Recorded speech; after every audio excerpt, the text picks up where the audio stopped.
सवाल क्वेश्चन पूरी दुनिया के अंदर पेरेंटिंग स्टाइल कितनी है, इन्हें लोग किस तरीके से अपने बच्चे को बड़ा करते हैं, उनके तौर तरीके, बड़ा करने का तरीका, इतने टाइप का जो मनोविज्ञान साइंस ने हमको बताया और उस तरीके की पेरेंटिंग, बच्चों को पालने के तरीके का से बच्चों पे क्या असर पड़ता है, वो कितने अच्छे और खराब बनते हैं, तो बताइए। दोस्तों, साइंस ने, मनोविज्ञान ने पेरेंटिंग के तौर तरीके, बच्चे को पालने पोसने को बड़ा करने के ऊपर बहुत रिसर्च की, हजारों माँ बाप से मुलाकात की, बच्चों से मुलाकात, उनके हालात को देखा, फिर एक्सपेरिमेंट किया, तजुर्बा किया, विश्लेषण किया और उसके बाद उन्होंने कहा कि 4 किस्म के माता पिता या 4 किस्म की पेरेंटिंग स्टाइल होती है, बच्चे पालने का तरीकेकार। ये 4 को हमने बना दिया, A class parent, B class parent, C class parent और D class. A B C D ये स्टाइल है, तरीकेकार माता पिता का अपने बच्चों को पालने। अब दोस्तों, हम ये 4 पेरेंटिंग को एक एक करके देखेंगे। सवाल, डी क्लास पेरेंटिंग, लापरवाह, बेपरवाह, अनइन्वॉल्व पेरेंटिंग क्या होती है?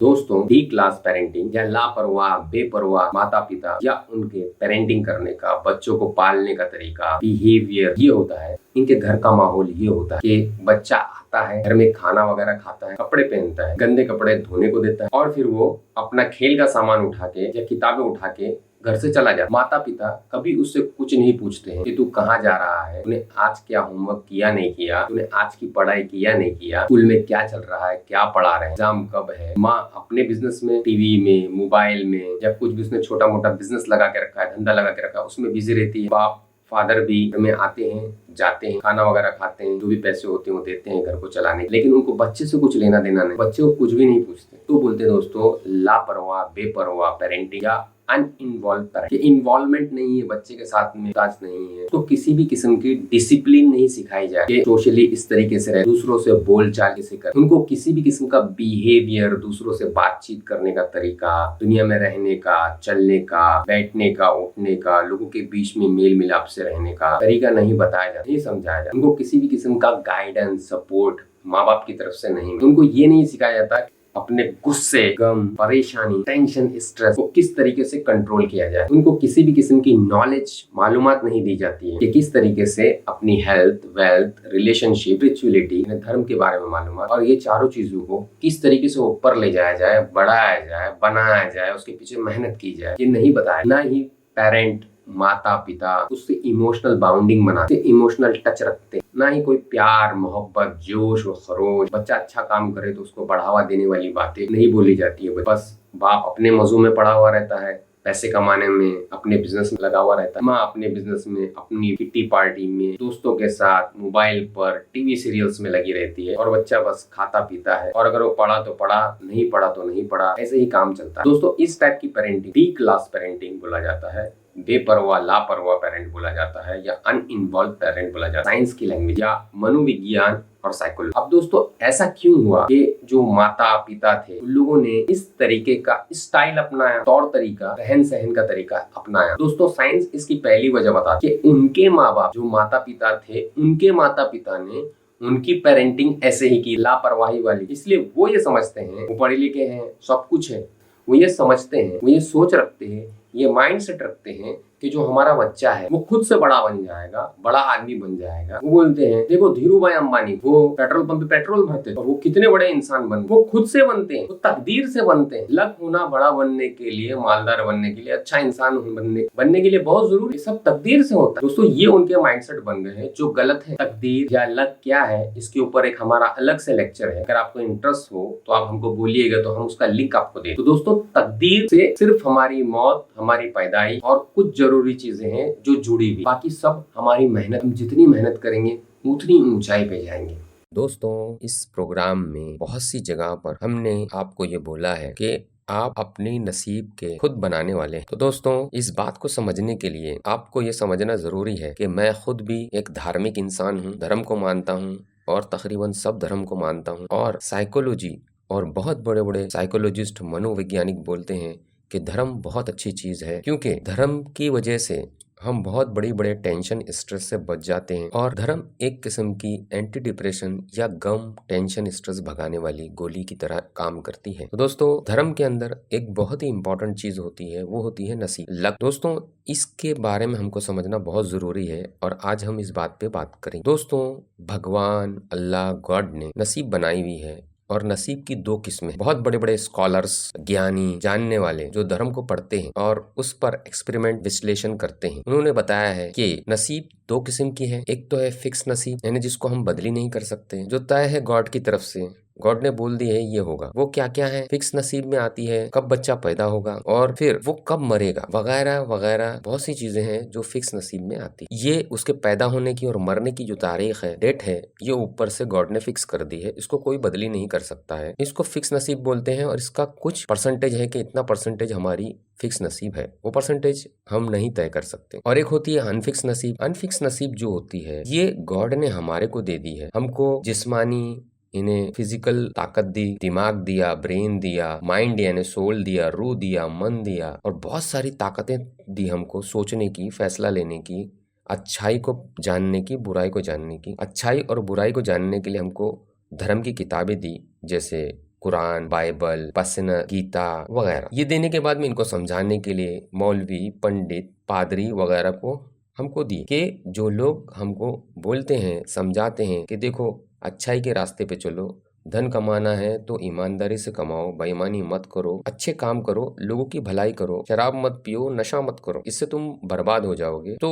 ये अनफिक्स नसीब है सब कि हम अच्छाई पे चलें या बुराई पे चलें, ये इख्तियार हमको दे दिया गया है और हमको धर्म की किताबों में बताया गया है कि अगर तुम अच्छाई पे चलोगे तो मैं गॉड देख रहा हूँ कि कौन अच्छे काम कर रहा है, कौन भलाई के काम कर रहा है, कौन बुराई के काम कर रहा है और कौन बुराई की तरफ जा रहा है। तो गॉड ने हमको बहुत सारे इख्तियार दे दिए हैं कि हम अच्छाई की तरफ जाए, लोगों की भलाई के काम करें या बुराई की तरफ जाएं और खराब काम करें, लोगों का पैसा ले लें, चोरी करें, जुआ खेलें, शराब पिए, ये हमारे अख्तियार में दे दिया है। तो ये है अनफिक्स नसीब जो हमारे को दे दी गई है कि हम जैसा चाहें वैसा जी सकते हैं और गॉड देख रहे हैं कि कैसा तुम अपनी जिंदगी को गुजारते हो, अच्छाई से या बुराई से। तो गॉड बोलते हैं कि अगर तुम अच्छाई से गुजारोगे तुमको मैं मोक्ष दूंगा, तुमको मैं जन्नत या स्वर्ग दूंगा, और अगर तुम बुराई से जिंदगी को गुजारोगे तो मैं तुमसे नाराज होऊंगा, मैं तुमको मोक्ष नहीं दूंगा, मैं तुमको जहन्नम दूंगा, मैं तुमको नर्क में डाल दूंगा और तुम हमेशा वहां पर जलते रहोगे। क्योंकि गॉड बोलते हैं कि अच्छा काम करो और भलाई से जिंदगी को गुजारो,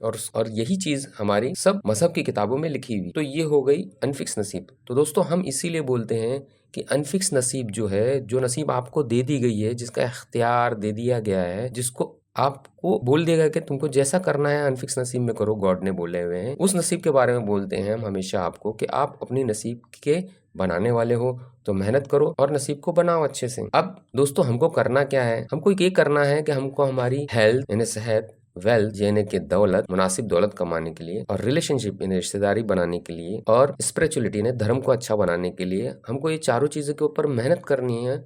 और नसीब के बारे में हमको सोचना नहीं है कि नसीब फिक्स क्या है और अनफिक्स क्या है, अगर आज के दिन में हुआ तो क्या हुआ, क्या फिक्स नसीब थी, क्या अनफिक्स नसीब थी, हमको ये नहीं सोचना है। हमको ये सोचना है कि हमको अच्छे से और अच्छाई के काम करने हैं, जैसा कि हमारी किताबों में गॉड ने बोले हैं कि अच्छाई का काम करो, और हमारे धर्म गुरु हमको सिखाते हैं वैसे हमको अच्छा काम करके और ईमानदारी से अपनी हेल्थ, वेल्थ, रिलेशनशिप और स्पिरिचुअलिटी को अच्छी जगह पर ले जाना है और उसके लिए मेहनत करनी है। और हमको नसीब के बारे में कुछ नहीं सोचना है, बल्कि हमको भलाई और अच्छाई के रास्ते पे चलते हुए हमारी ये चार चीजों को अच्छा और कामयाब बनाना है। और इस बात पे हमको यकीन रखना है कि अनफिक्स नसीब से हम मजबूर नहीं हो गए, हम फकीर नहीं बन गए, हम नशे में नहीं पड़ गए। ये सब फिक्स नसीब नहीं है, बल्कि ये तकलीफें हमारे खुद हाथ की पैदा की हुई है। तो हमको आगे बढ़ के अपनी बैड हैबिट्स को बदली करना है और गुड हैबिट्स को अपने अंदर डालना है। तो आप अपनी अनफिक्स नसीब के हिस्से में बहुत कुछ पूरी तरीके से अपने आप को अच्छा और बेहतर इंसान और कामयाब इंसान बना सकते। तो दोस्तों ये था शॉर्ट में नसीब के बारे में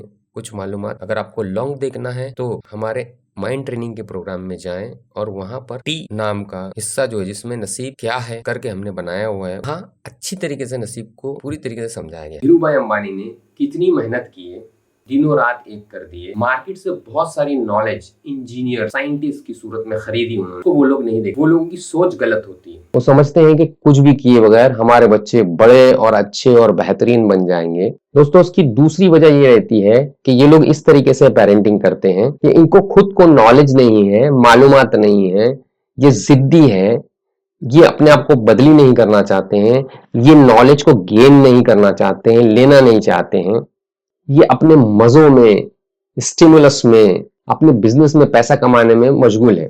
जब ये खुद पर्सनल डेवलपमेंट नहीं करना चाहते हैं, जिद्दी हैं, बोलते हैं मैं बहुत बेहतरीन और बहुत अच्छा हूं, तो इनको खुद को नॉलेज नहीं है, इसलिए अपने बच्चों को भी नॉलेज नहीं दे पा रहे हैं, पेरेंटिंग नहीं कर पा रहे हैं। अब दोस्तों ये देखेंगे कि इस टाइप के पेरेंटिंग का बच्चों पर क्या असर होता है और बच्चे किस तरीके से बड़े होते हैं। दोस्तों, इस तरीके की पेरेंटिंग करने से ये असर होता है बच्चों पर, वो जिद्दी होते हैं, उनमें ईगो होता है बहुत, वो अपनी मनमानी करते हैं, क्योंकि घर में उनको अपनी मनमानी करने को पूरी पूरी आजादी दी गई थी। वो दूसरों की परवाह नहीं करते हैं, वो बहुत खुदगर्ज होते हैं, सेल्फिश होते हैं, वो ज्यादातर टेंशन, स्ट्रेस, गुस्से में और सोशल नहीं होते हैं, मिलजुल के लोगों से नहीं रहते हैं।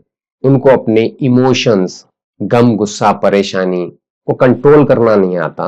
उनको किस तरीके से दूसरों से इमोशनल बाउंडिंग बनाना है, इमोशनल टच रखना है, वो पता नहीं होता, कभी बताया गया नहीं होता, इसलिए उनको मालूम ही नहीं होता है। और ना ही वो अच्छी बातें सीखने के शौकीन रहते हैं, वो हमेशा डरे हुए रहते हैं।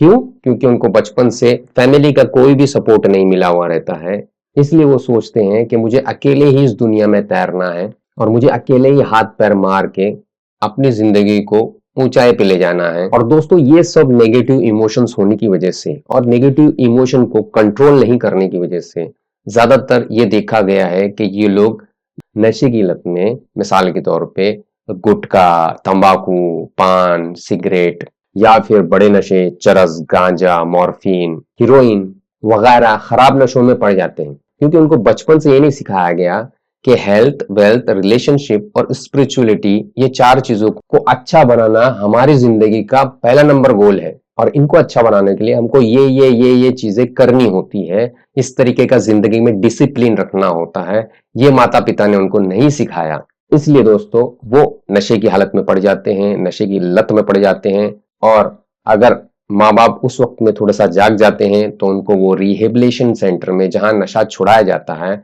वहां डाल देते हैं या रख देते हैं। और दोस्तों, ऐसे बच्चों से जब हम रिहेबिलिटेशन सेंटर में अपने लेक्चर्स के लिए जाते हैं तो मिलने का मौका मिलता है, और जब हम उनसे पूछते हैं कि आपके पेरेंट ने किस तरीके से आपको पाला बड़ा किया, तो हमको पता चलता है कि ये अनइन्वॉल्व पेरेंट या लापरवाह, बेपरवाह पेरेंट के बच्चे थे। तो दोस्तों, देखा आपने डी क्लास पेरेंटिंग क्या होती है और इसका असर हमारे बच्चों पर कैसा पड़ता है। सवाल, क्वेश्चन, सी क्लास पेरेंटिंग क्या होती है, या बहुत लाड प्यार मोहब्बत से पालने वाले पेरेंट, माता पिता क्या होते हैं, इसको बताइए।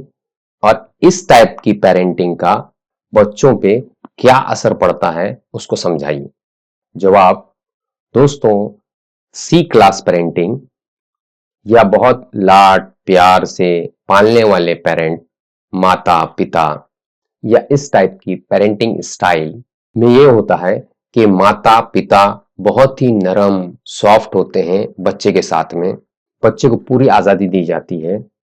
जिस तरीके से डी क्लास पेरेंटिंग में हमने बताया, ये उसके बड़े भाई होते हैं।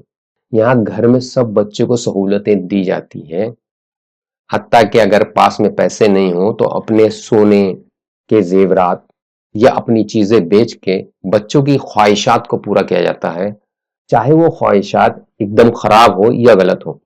मिसाल के तौर पे पबजी के लिए मोबाइल खरीद के देना, कि इतने बच्चे पबजी खेल रहे तो मेरा बच्चा भी पबजी खेलेगा, और वो जिद कर रहा है इसके लिए, तो उसकी जिद को पूरा करना, उसके लिए कहीं से भी पैसे उधार लेके उसकी जिद को पूरा करना, उसको हर एक आसानी, उसकी मनमानी, उसकी दिलचाही चीज, खाना पीना, कपड़े वगैरह देना, उससे बहुत प्यार करना, उससे इमोशनल बाउंडिंग की हद को पार कर देना। और दोस्तों, ऐसे घरों के अंदर बच्चे जो रहते हैं वो पेरेंट्स को सिखाते हैं, समझाते हैं कि देखो दुनिया में ऐसा जीना चाहिए। जो एकदम ही गलत है, क्योंकि उनकी सोच बहुत छोटी है। वो वही सीखते हैं जो वो टीवी फिल्म के अंदर, टीवी सीरियल्स में देखते हैं। वही चीज वो घर में आके अपने माता पिता को करने को बोलते हैं, और माता पिता प्यार में इतने पागल होते हैं कि वो चीज को करते हैं। यानी घर के पूरे माहौल को बच्चा बनाता है। अगर कोई बाहर वाला रिश्तेदार, नेबर उनके बच्चे को कुछ बोलता है, डिसिप्लिन सिखाता है, अच्छी बातें सिखाता है, जिससे बच्चे को नाराजगी होती है, वो माता पिता को आके कंप्लेंट करता है, तो ये जाके उससे लड़ते हैं, उसको बोलते हैं कि आपको हमारे बच्चे को कोई चीज सिखाने की जरूरत नहीं, उसको कड़वी कड़वी बातें बोलने की जरूरत नहीं। यानी कि ये लोग पूरी दुनिया से अपने बच्चे को बचाते हैं, सेव करके रखते हैं। यानी कि प्यार व मोहब्बत की वजह से ये लोग लापरवाही करते हैं, और लापरवाही पे और डबल करते हैं कि बच्चे को हर एक चीज मुहैया करा के देते हैं, उसकी हर एक जिद को पूरा करते हैं।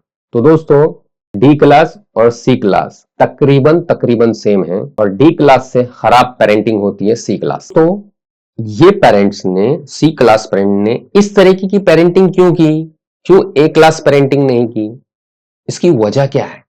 तो दोस्तों, मनोविज्ञान साइंस बोलता है इसकी वजह यह है कि उनके माता पिता ने उनको सी क्लास पेरेंटिंग की थी, इसलिए ये लोग सी क्लास पेरेंटिंग कर रहे हैं अपने बच्चों को। या तो इनको नॉलेज ही नहीं, मालूमात ही नहीं, और ना ही ये मालूमात हासिल करना चाहते हैं, ये बहुत जिद्दी हैं, ये अपने आप को बदली नहीं करना चाहते हैं, चेंज नहीं करना चाहते हैं, नीचे से ऊपर की तरफ नहीं जाना चाहते हैं, सोचना समझना, दिमाग को तकलीफ देना नहीं चाहते हैं, बल्कि ये अपने टीवी में, प्रोग्राम में, अपने मजों में, दुनिया के मजे लूटने में, अपने बिजनेस में, माँ अपने सहेलियों के साथ पार्टियों में, और बाप पैसा कमाने के चक्कर में पड़ा हुआ है। और जब वो घर आते हैं तो बच्चे के साथ में बहुत अच्छी बाउंडिंग कर लेते हैं, वो समझते हैं हमने पेरेंटिंग कर दी, और हमारा बच्चा बहुत दिमाग वाला, बहुत होशियार है, वो खुद से धीरू भाई अंबानी, बिल गेट्स ऐसा बड़ा आदमी खुद से बन जाएगा। ये लोग भी तकदीर, नसीब से हमारा बच्चा बढ़ेगा ऐसा सोचते हैं। बच्चों को डिसिप्लिन नहीं करते हैं, और डिसिप्लिन करने से ये लोग डरते हैं, और ना किसी दूसरे को डिसिप्लिन करने देते हैं, क्योंकि इनको डर होता है कि इनका बच्चा इनसे नाराज ना हो जाए, इनसे गुस्सा ना हो जाए, क्योंकि ये माँ बाप को इसी तरीके से पाला पोसा और बड़ा किया गया था, इसलिए ये लोग ऐसी पेरेंटिंग कर रहे हैं। तो दोस्तों, इससे हमको ये सबक मिला, ये नॉलेज मिली, ये लेसन मिला कि डी क्लास और सी क्लास पेरेंटिंग में से कहीं हमको लगता है कि हम थोड़े से वैसे हैं, तो हमको नॉलेज हासिल करना चाहिए, मालूमात हासिल करना चाहिए, अपने आप को चेंज करना चाहिए, जिद्दीपना नहीं करना चाहिए, और अच्छी अच्छी आदतों को अपने अंदर डालना चाहिए, हैबिट्स को अपने अंदर डालना चाहिए, और वो तरीका जो हमने बताया वो सीखना चाहिए और उसको जिंदगी में इस्तेमाल करना चाहिए। क्योंकि दोस्तों, साइंस बोलती है knowledge is not the power, using knowledge is the power. यानी आपको मालूमात तो सब है, लेकिन जब तक आप उसको इस्तेमाल नहीं करोगे, अपने ऊपर अप्लाई नहीं करोगे, तब तक के वो कोई काम की नहीं है। तो दोस्तों, इस प्रोग्राम से मालूमात को हासिल करके अपने अंदर डालें, ताकि ऑटोमेटिकली वो आपके बच्चों तक के जाए। अब दोस्तों, ये देखेंगे कि इस तरीके की पेरेंटिंग करने का असर उनके बच्चों पर क्या बना, और उनके बच्चे बड़े होकर कैसे निकले और कैसे बने। दोस्तों, इस टाइप की पेरेंटिंग करने का असर बच्चों पर यह पड़ता है कि बच्चे बहुत ही जिद्दी होते हैं। यानी डी क्लास पेरेंट के जो बच्चे होते हैं उनसे ज्यादा ही जिद्दी होते हैं, क्योंकि इनको बचपन से लेकर जवानी तक के हर एक चीज जो उन्होंने मांगा, माँ बाप ने मुहैया करा के दी, उधार लेकर दिया, कैसे भी उनको वो चीज मिल गई, इसलिए वो बहुत जिद्दी होते हैं। वो जो बात को चाहते हैं वो ये पसंद करते हैं कि पूरी दुनिया उनको वो बात दे देवे। और क्योंकि वो जिद्दी होते हैं, और जिद एक तरीके का जहर है, मैं बदली नहीं होऊंगा, मैं खुद ही बहुत अच्छा हूं, ये जिद्दी लोग बोलते हैं। तो दोस्तों, ये जहर है।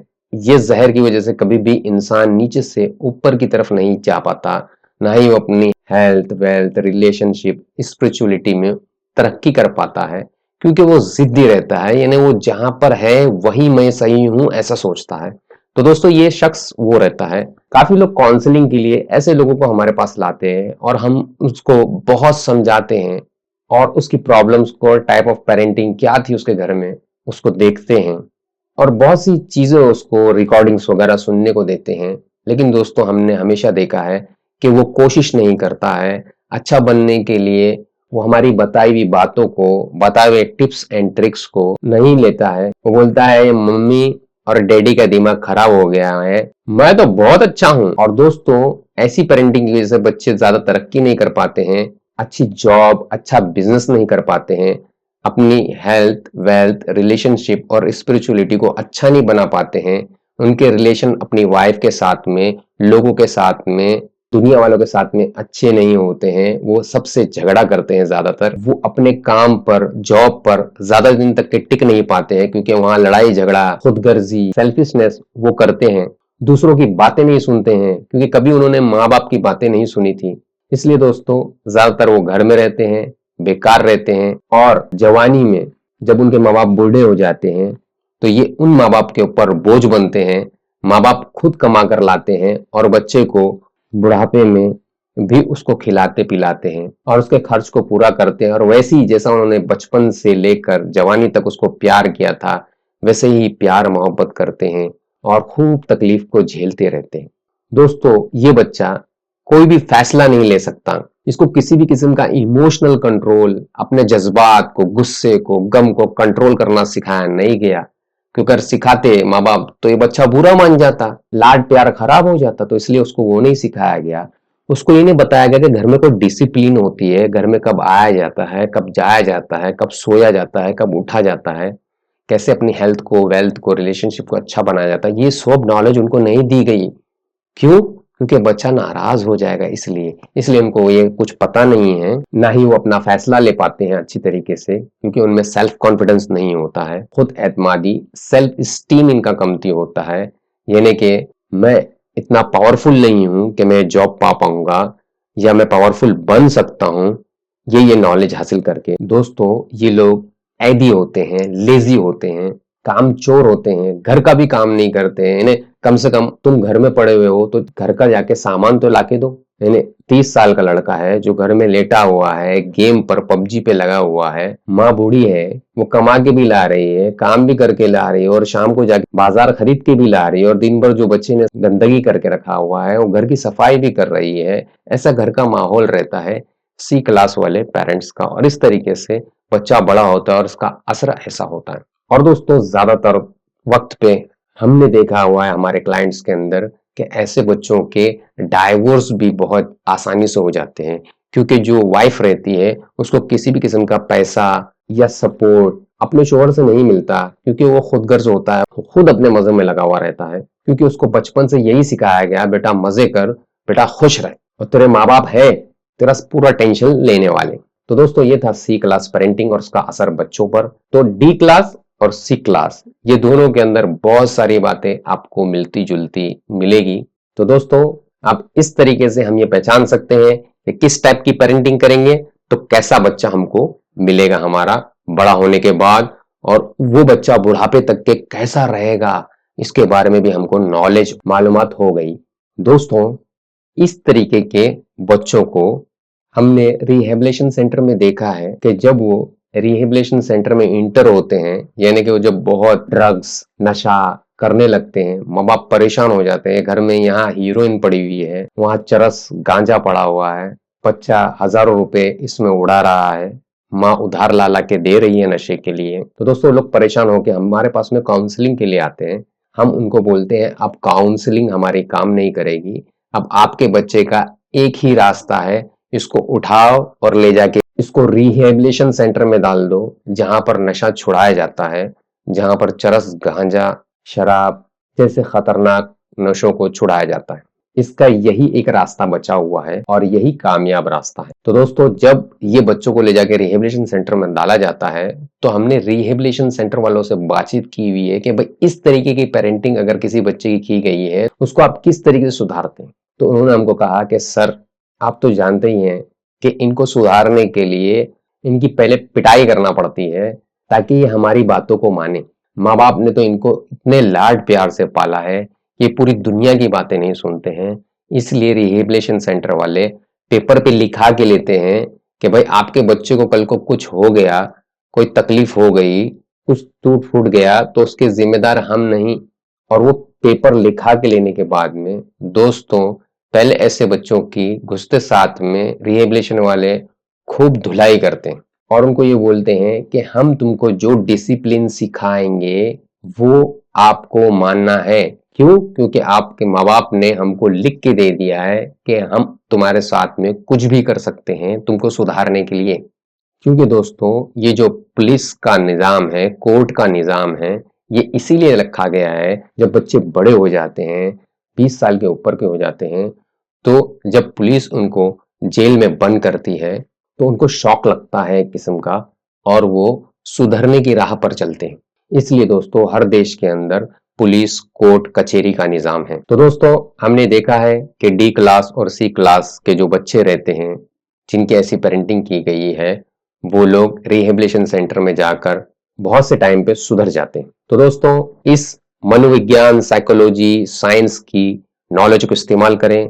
आप जिंदगी में कौन से स्टेज पर हैं देखें और इन मालूमात को उस स्टेज पे किस तरीके से इस्तेमाल कर सकते हैं देखें। और अगर आपको हमसे कोई मदद लेना है तो हमसे कांटेक्ट करें। आप दोस्तों बी क्लास पेरेंटिंग या स्ट्रिक्ट पेरेंटिंग स्टाइल क्या होती है समझाइए और इसका असर बच्चों पर क्या होता है बताइए।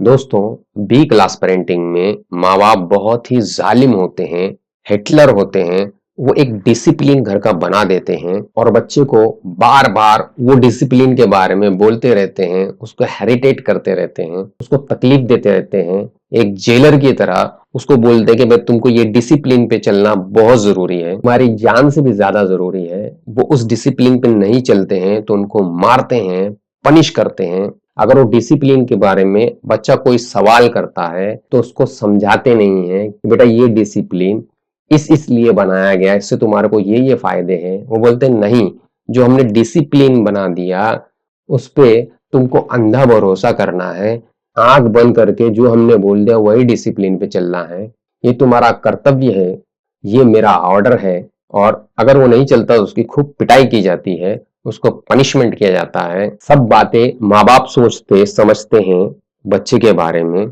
बच्चे के कपड़े, बच्चे की हर एक चीज को माँ बाप पसंद करते हैं। बच्चे को किसी भी किस्म की प्रॉब्लम सॉल्विंग, कोई भी मुश्किल को कैसे सुलझाना, कोई भी गुत्थी को कैसे सुलझाना, इमोशनल कंट्रोल, गुस्सा, गम, परेशानी को कैसे सुलझाना, कैसे कंट्रोल करना, फैसले कैसे लेना, क्या क्या चीजों को देखकर फैसले लेना, हालात को कैसे कंट्रोल करना, ये नहीं सिखाया जाता है। उनको सिर्फ दो ही बातें सिखाई जाती हैं। एक तो ऐ मेरे बच्चे, हमको तेरे मार्क्स स्कूल के अंदर हाई रैंक चाहिए, मेरे को क्लास में तू नंबर 1 पे आना चाहिए, नहीं तो तेरी को बहुत मारूंगा, तेरी बहुत पिटाई करूंगा। दूसरा, सोशली लोगों के अंदर, समाज में तुझे बटन लगा के रहना है, शरीफ रहना है, लोगों से अच्छे से बातचीत करना है, ताकि लोग बोले कि ये देखिए ये गणेश भाई का बच्चा है या ये इकबाल भाई का बच्चा है, कितना अच्छा बच्चे को तालीम दी है इन्होंने, वाह वाह वाह वाह वाह वाह। इन्हें माता पिता ये चाहते हैं कि उनकी तारीफ करें लोग। तो ये दो बातों पर और जो घर में डिसिप्लिन होता है उसके ऊपर बहुत गौर फिक्र किया जाता है। इधर पे बच्चों से इमोशनल बाउंडिंग नहीं रहती है, बच्चों से प्यार मोहब्बत वाला रिश्ता नहीं रहता है, बच्चों से इमोशनल टच नहीं रहता है। बस बच्चों को हमेशा इमोशनल शॉक दिया जाता है, पनिशमेंट की जाती है ताकि वो डिसिप्लिन पे चले। और वो दो बातें, एकेडमिक यानी स्कूल में अच्छा होना और समाज में अच्छा होना, यही सिखाया जाता है बार बार मार मार के। दोस्तों ऐसे पेरेंट ये सोचते हैं कि बच्चों का बस एक ही तरीकेकार है, वो है मार। दोस्तों ये पेरेंट वही पेरेंट होते हैं बी क्लास वाले कि कभी भी उनको कोई भी चीज कैसे पसंद करना, कैसे चॉइस करना नहीं बताया जाता है। इनकी पसंद, इनकी चॉइस, इनकी शादी के लिए उनकी वाइफ, लड़की है जो बच्ची है उनकी, तो उस बच्ची के लिए या उस लड़के के लिए जो उसका जीवन साथी है वो भी ये माता पिता सिलेक्ट करते हैं, चॉइस करते हैं। बच्चे को क्या प्रोफेशन बनना चाहिए, डॉक्टर बनना चाहिए, इंजीनियर बनना चाहिए, क्या करना चाहिए, ये भी माता पिता सख्ती से उसको बोलते हैं कि तुझे डॉक्टर ही बनना है, चाहे बच्चा इंजीनियर बनना चाहता हो या वकील बनना चाहता हो। दोस्तों ये लोग बच्चे को कोई भी वैल्यू, कीमत नहीं देते हैं, उसके इमोशन, गम, गुस्सा, परेशानी को कोई वैल्यू, कोई कीमत नहीं देते हैं। दोस्तों सिर्फ ये लोग एक ही चीज को वैल्यू, कीमत बहुत गौर और फिक्र से करना, बहुत सोच समझ के करना, वो है इनका डिसिप्लिन। बस ये अपने डिसिप्लिन को देखते हैं कि बच्चा डिसिप्लिन को फॉलो कर रहा है कि नहीं कर रहा है। इनकी बच्चों से मांग बहुत थी, मेरा बच्चा अच्छा बने, अच्छा सोशल रहे, डॉक्टर बने, वकील बने, हमारे लिए ये करे, वो करे, वो करे। इनकी मांग चाहते बच्चों से बहुत होती। दोस्तों, इस टाइप की पेरेंटिंग स्टाइल का असर बच्चों पर ये पड़ता है कि बच्चे गमगीन, खौफ में, डरे डरे से रहते हैं, क्योंकि उनको एक डिसिप्लिन दिया जाता है और बिना भूले हुए उनको उस डिसिप्लिन पे चलना होता है। और जेलर उनके माँ बाप होते हैं जो बच्चे को पनिश करते हैं और वो डर के मारे, खौफ के मारे उस पे चलता रहता है। बच्चे में सेल्फ कॉन्फिडेंस नहीं होता है, उसका सेल्फ इमेज, सेल्फ स्टीम कि मैं बेहतर हूं, मैं बहादुर हूं, मैं दुनिया कोई भी बड़े से बड़ा काम कर सकता हूं, मैं कोई भी बड़ी से बड़ी मुश्किल को सुलझा सकता हूं, हर एक प्रॉब्लम के हजारों सोल्यूशन में निकाल सकता हूं, मैं दुनिया कोई भी काम मेहनत करके सीख सकता हूं। इस किस्म की कोई भी खुद एतमादी नहीं रहती है। ये पेरेंटिंग के असर की वजह से बच्चा लोगों से दब के और कई औकात टेंशन, स्ट्रेस, गम, परेशानी, गुस्से में जिंदगी गुजारता है, क्योंकि उसे कोई भी फैसला नहीं लेना आता है, क्योंकि उसे कभी सिखाया नहीं गया। उसके माँ बाप ने ही सब फैसला लिए।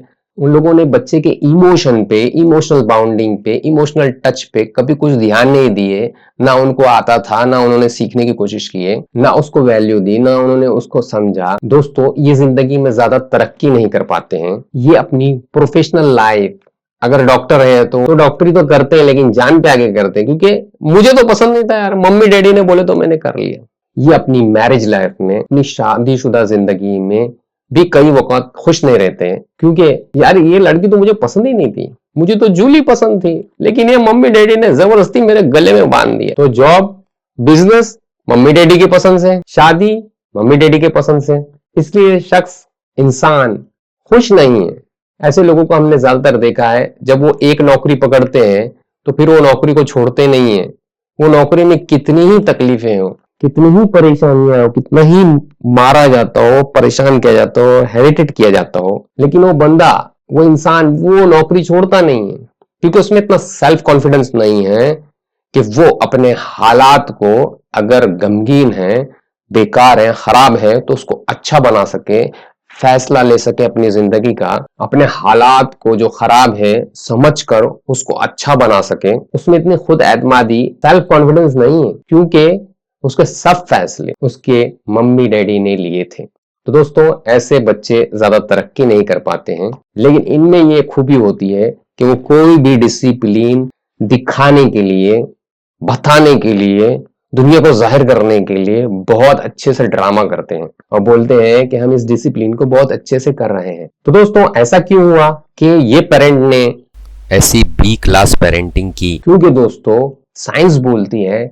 मनोविज्ञान बोलता है, साइकोलॉजी बोलती है कि बचपन में भी इनके माता पिता ऐसे ही थे और उनके माता पिता जो इससे पहले थे वो भी वैसे ही थे, इसलिए इन्होंने ऐसी पेरेंटिंग की। एक दूसरा, इन्होंने नॉलेज को, अवेयरनेस को, साइंस को, मनोविज्ञान को नहीं पढ़ा, न सीखने की कोशिश की, क्योंकि ये सोचते थे कि जो हमने डिसिप्लिन बनाया है वो हमारे माता पिता ने बनाया था, वो हमारे दादा दादी ने बनाया था और वही सही है और उसी पे ही चलना चाहिए। और वो बहुत है, कोई नई चीज, कोई नई साइंस, कोई अच्छी साइंस सीखने की कोई जरूरत नहीं है। ये सब बेवकूफ बनाने के धंधे हैं, क्योंकि उनकी सोच, माइंडसेट ऐसा था। इसलिए दोस्तों, वो उन्होंने ऐसी सी क्लास पेरेंटिंग की। दोस्तों, इनके बच्चे इनके बुढ़ापे में इनकी खिदमत नहीं करते, इनसे इमोशनल बाउंड नहीं रहते हैं, वो सिर्फ मम्मी डैडी को पैसा देते हैं और उनसे दूर हो जाते हैं।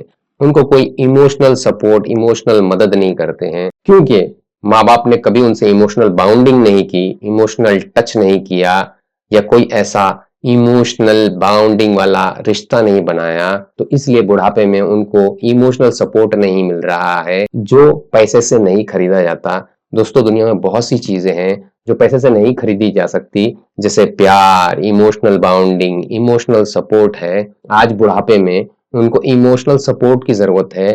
पैसे तो उनके पास बहुत है, लेकिन इमोशनल सपोर्ट की जरूरत है, लेकिन वो बच्चा नहीं दे पा रहा है। बच्चा उनसे दूर भागता है, क्योंकि वो बच्चे के लिए हमेशा जालिम थे, हिटलर थे, इसलिए बच्चा उनसे या तो प्यार नहीं करता है या तो नफरत करता है, क्योंकि उसको बचपन की सब बातें याद है कि एक छोटी सी प्लेट तोड़ने पर उसकी खूब पिटाई हुई थी, उसको पनिश किया गया था। जो बात आज भी उसके दिमाग में है और उसको तकलीफ देती है, इमोशनली हेरिटेट करती है, इमोशनली शॉक देती है, वो सब इमोशनल शॉक जो माँ बाप ने उसको दिए थे डिसिप्लिन पे चलने के लिए, वो सब उसको आज भी याद है, इसलिए वो माँ बाप से दूर भाग। यानी दोस्तों, माँ बाप ने इतनी मेहनत करी और बच्चे को डिसिप्लिन पे लगाया और वो मेहनत कुछ काम में न आई। जब उनको जरूरत थी बुढ़ापे में, ओल्ड एज में, तो बच्चे ने उनको इमोशनल सपोर्ट ही नहीं किया, जो बुढ़ापे में बहुत जरूरी होता है हमको हमारे माँ बाप को इमोशनल सपोर्ट करना। तो ज्यादातर मेहनत पानी में गई, कुछ काम ना आई। ऐसा हो जाता है दोस्तों सी क्लास पेरेंटिंग में। ये बच्चे गलत आदत में, नशे वगैरह की आदत में ज्यादातर नहीं पड़ते हैं, क्योंकि माँ बाप ने पहले से ही ऐसा डिसिप्लिन बनाया, इन पर वॉच रखा हुआ है कि वो ज्यादातर रिहेबिलिटेशन सेंटर में कभी हमको नहीं दिखाई देते हैं। और अगर वो आ भी जाते हैं गलती से, इन्हें दोस्त वगैरह अगर उनको नशे की लत लगा देता है और वो आ जाते हैं, तो बहुत जल्दी ठीक होकर चले भी जाते हैं।